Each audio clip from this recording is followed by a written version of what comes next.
At a key moment in Kathleen Ni Houlihan, Peter realizes that he remembers the poor old woman's name from a song.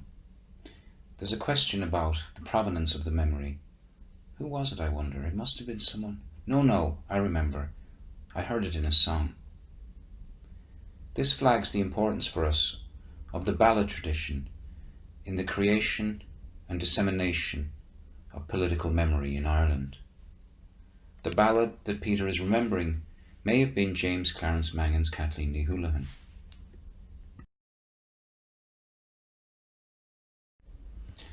Mangan's ballad condenses a number of themes of the play, including things like wandering and hope and the coming of Kathleen Ni Houlihan. But it also revolves around the issue of her appearance, the ghastly hag who is actually young and fair and would be crowned a queen.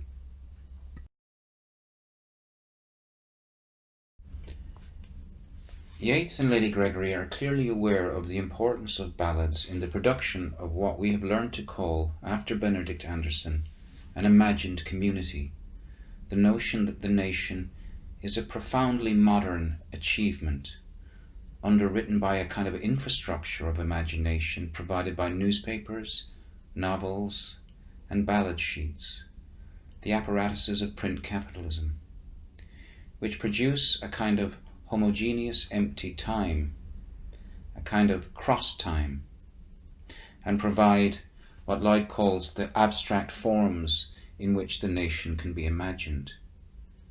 If a nation is a bunch of the same people living in the same place at the same time, one of the ways in which they know that to be true and understand it to be the case is by reading the same newspapers on the same day, getting the daily news. Another way they can do this is by singing the same songs, participating in the same ballad traditions. And these are the different ways in which nationalism achieves what David Lloyd called the vertical integration of the people, based on political solidarity against a common enemy.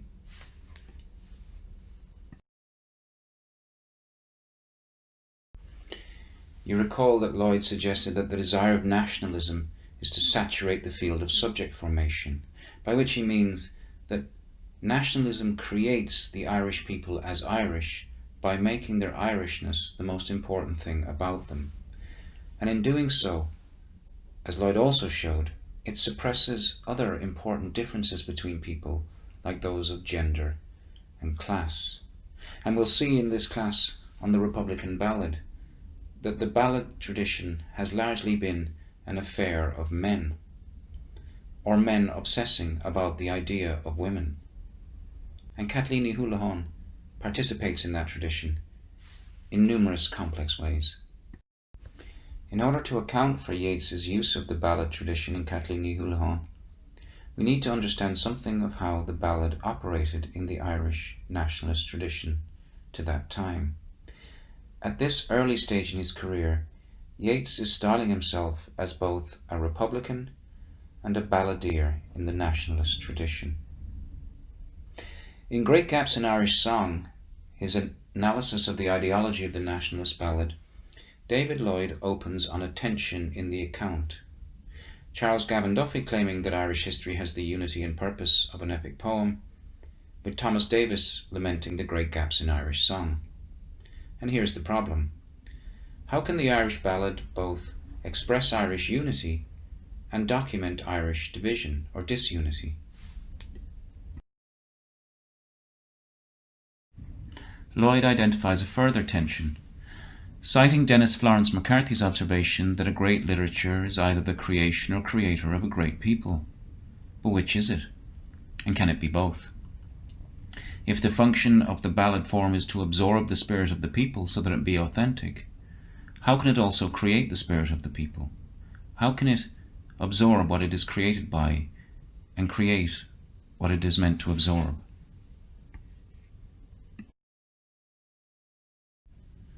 Or as Lloyd puts it, if the function of literature is to form and unite a people not yet in existence, how will a writer of sufficient stature arise to do that, given that it is from the people he must arise if he is to express the spirit of the nation? It seems that a great literature is both the creation and the creator of a great people. How can that be?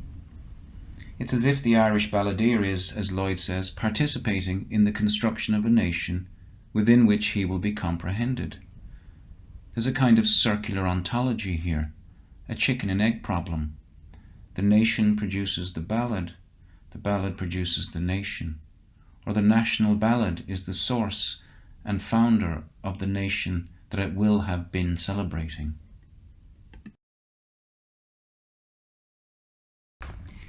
We'll come back to this a little later when we discuss Thomas Davis's famous ballad, A Nation Once Again. But for now, taking the memory of the dead as our example, let's talk a little bit about what the ballad actually is. According to Mark Strand and Ivan Boland, it's a short narrative poem, often consisting in quatrains or 4-line stanzas, which have a distinctive metre, with the first and third lines of each quatrain having 4 stresses, and the second and fourth having 3. Ta-tum, ta-tum, ta-tum, ta-tum, ta-tum, ta-tum, ta-tum. That's the essence of the ballad metre. Who fears to speak of 98? Who blushes at the name? When cowards mock the patriot's fate, who hangs his head for shame? To this we can add a usual conventional rhyming scheme of A, B, A, B. In this case, A is 8, rhyming with fate, and B is name, rhyming with shame, giving us an A, B, A, B quatrain. In the Young Ireland tradition, ballad writing was a labour. It was an inherently purposive form, and its job was to lay the foundations of a national literature by providing a unifying idea of what a nation was or should be.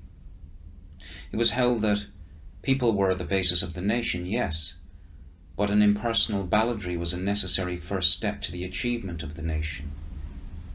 And this trope of stepping reminds us of the argument that Lloyd made in Nationalisms Against the State about the teleologies of nationalism, the notion that underlies national theories and discourse, that the whole purpose of history, in this case Irish history, is about a people marching towards nationhood as an inevitable culmination of the processes of history itself.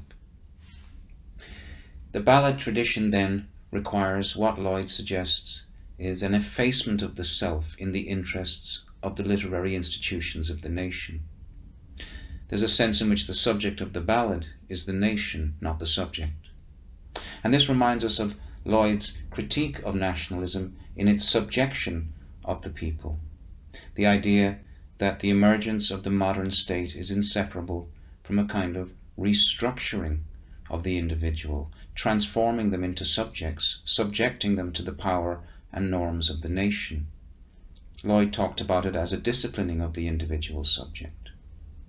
So there's a paradox here between an invariably populist form, which also wants invariably to discipline the populace.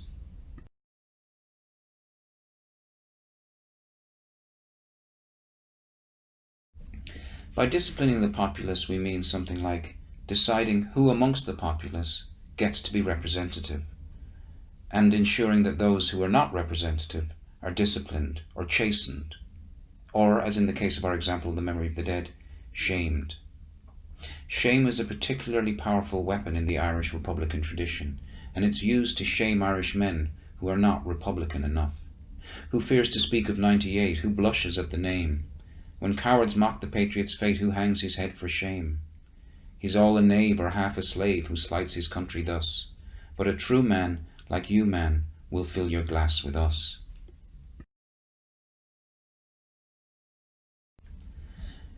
This brings us back to Lloyd's paradox of nationalism in its relationship to the people. Nationalist discourse is all about the people, but it also finds the people a problem, an excess. There are too many of them, of the wrong kind of people, in this case Irish men who are ashamed to speak of 98. So that there's a tension in the ballad form between its invariably populist nature and its tendency to discriminate internally amongst populations. Who gets to be Irish is in part a creation of the ballad tradition that describes who the Irish are. The ballad is also a transitional form in the history of print capitalism. It was a place where content was carried over from the oral tradition into the narrative tradition, into print. In Kathleen Ni Houlihan, the name is remembered from a song. Soon that would be from a book. But it's the same infrastructure of imagination that's at stake. The imagined community before print capitalism was sustained by itinerant ballad singers. Songs travelled through the regions, beginning to articulate this thing called the idea of Ireland, a nation wronged. There are numerous features of the ballad form which make it particularly suited to the creation of an imagined community. In the ballad, there is little time for complex psychological development. You're not meant to think too much, you're meant to feel something. The language is simple and available. Ballads use repetition as an aid to memory. Coming out of the oral tradition, songs with repetition were easier to remember and disseminate. But repetition also implicates the listener in the events, as in the round song or the singing of the chorus. In the singing of a chorus, there is a moment of simultaneity which is itself an articulation of the national feeling that the ballad is meant to describe. So that ballads iterate and preserve and also challenge the values of that group. Successful ballads distill the values of a community. They articulate the founding myths of that community. They are part of the people and part of how the population identifies.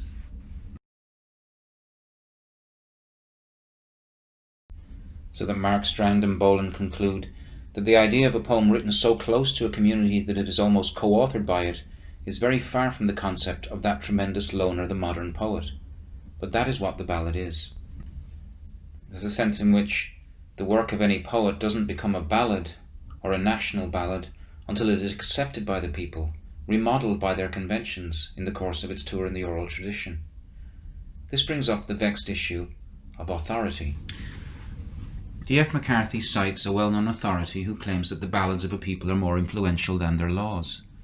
And how much more likely is this to be true in a colonial situation in which people feel they are being governed by laws that are not their own? This is why so many of Ireland's political ballads have their origins in our common experience of domination, as Lloyd suggests, but also why there's so much shame in Irish ballads. It is the shame of expropriation, of submission and defeat. And all of this shame is the shame that the blood sacrifice of Kathleen Ni Houlihan is meant to redeem and obviate. We've already seen in Lloyd's nationalisms against the state how the state is always in a profoundly ambivalent relationship to discourses of rationality and irrationality. And the irrationality, seeming so, of dying so that one's country might live, is central both to the ballad tradition in Irish republicanism and to the discourses of nationalism more generally. There's a sense in which death is what Irish men ought to be living for. Another death and source of shame in Irish nationalism was the death of the Irish language, its virtual death, as Lloyd says, creating what he calls a double break in the continuity of the Irish story. And this sets up a problem of authenticity to go with our problem of authority. The question of whether or not an Irish person could be authentically Irish in the English language, and whether an English language poem could be authentically an Irish ballad, these were huge questions that come, of course, particularly to haunt Yeats, because he can't speak Irish.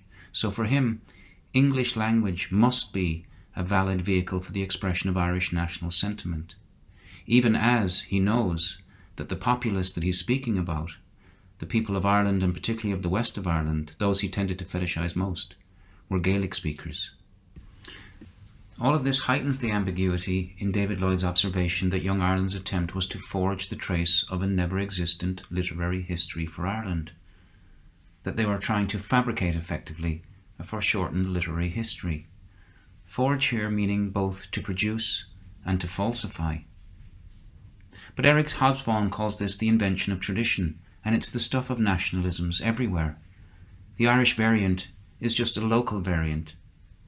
The philosophical tone of a high civilization does not suit us.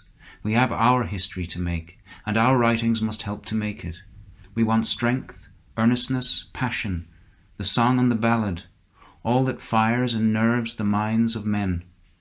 Perfection in this is to be attained not by studying English contemporary poets, but by becoming saturated, as it were, with Irish feeling, by learning the Irish language, sympathising in every beat of an Irish peasant's pulse, by being filled with knowledge of Ireland's past and of boundless hope in her future.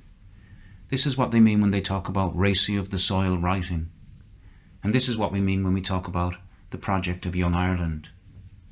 The drive of all of this activity was aimed at the revival of a vital continuity with the nation's past. And the ideal task of literature was to carry that continuity forward into the future.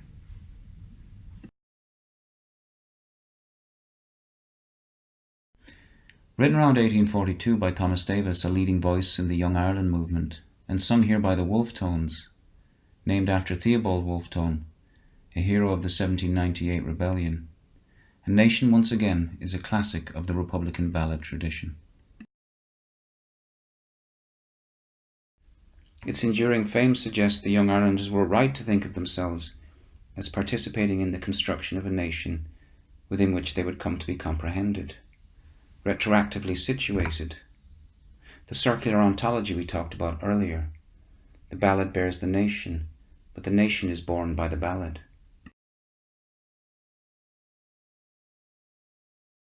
The paradox of Davis's ballad is that Ireland had never been a nation in any modern sense before.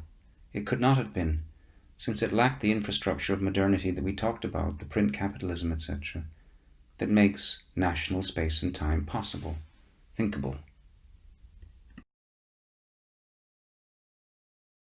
So these ballads are less about the recovery of an Irish reality than its discovery, its invention. Recall from Lloyd's article the structuring ambivalence of nationalist discourse, as he described it, the modern Janus. Nationalism is inconceivable except as a product of modernity, but at the same time, it is always seen as a vehicle for the stimulus or resurgence of atavistic or pre-modern feelings. And in the ballad form, we find pre-modern feelings appealed to as the ground of a nation that is both found and founded in these songs which forge, in both senses of those words, produce and falsify the nation that they purport to describe. And here we might remind ourselves of Thesis 18. Thesis 18. In Kathleen Ní Houlihan, Yeats reproduces the nationalist time of hopes and fears. Recall that Kathleen Ní Houlihan was first performed in 1902, the present. But its scene is an interior of a cottage close to Killala in 1798, the past. And the entire impetus of the play is towards the bloody future of sacrifice. Many that are red-cheeked now will be pale-cheeked.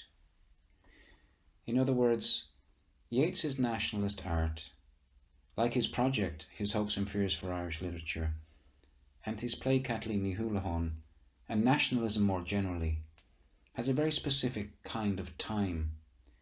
It articulates a present that is informed and legitimated by the past in order to justify actions that secure a nation in the future. And as I hope I've shown here, this is also true of the nationalist ballad.